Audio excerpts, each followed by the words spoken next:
Vous êtes client BNP Paribas, Crédit Agricole, Société Générale, Banque Populaire ou Caisse d'épargne et suite à un litige avec votre banque, vous avez saisi la médiation bancaire pour tenter de résoudre ce litige dans un cadre annoncé comme indépendant, impartial et neutre. Vous comprenez alors que votre demande de médiation est traitée dans un système géré par la Fédération bancaire française, l'institution chargée officiellement de promouvoir les intérêts économiques et politiques des banques en France. Vous apprenez ensuite que le médiateur en charge de votre dossier a été désigné par la Fédération bancaire française et que celui-ci est un ancien cadre juridique de plus de 10 ans du Crédit Agricole.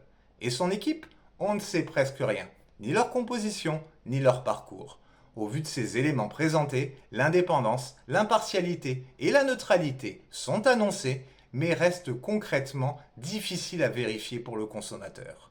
Mais, première étape validée pour vous, le médiateur a déclaré votre demande recevable. Vous faites donc partie des 60% de consommateurs dont le dossier est accepté pour un examen au fond. 4 chances sur 10 de rejet, mais votre dossier, lui, est accepté.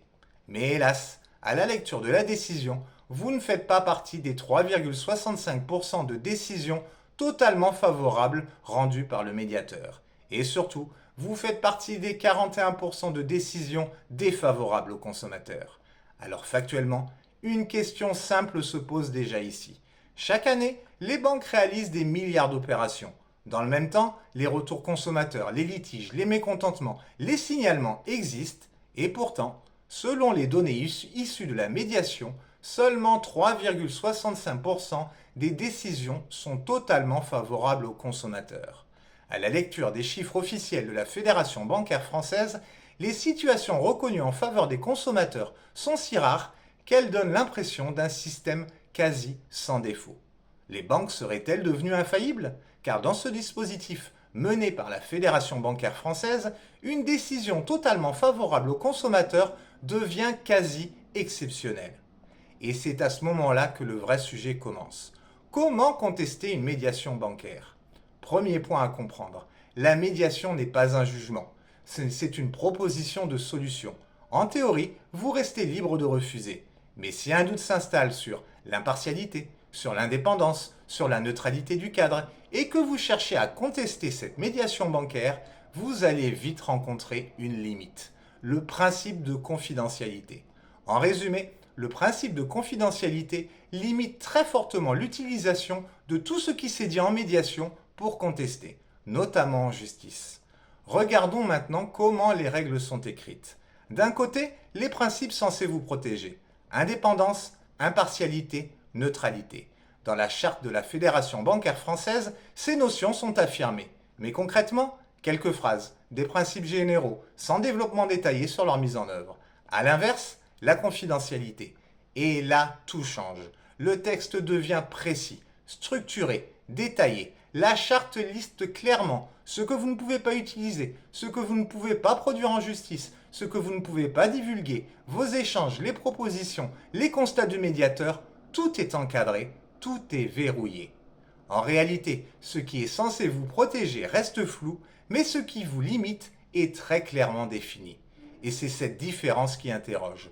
Pourquoi les principes censés vous protéger sont-ils formulés de manière large, alors que les règles qui encadrent vos possibilités d'action sont-elles extrêmement strictes?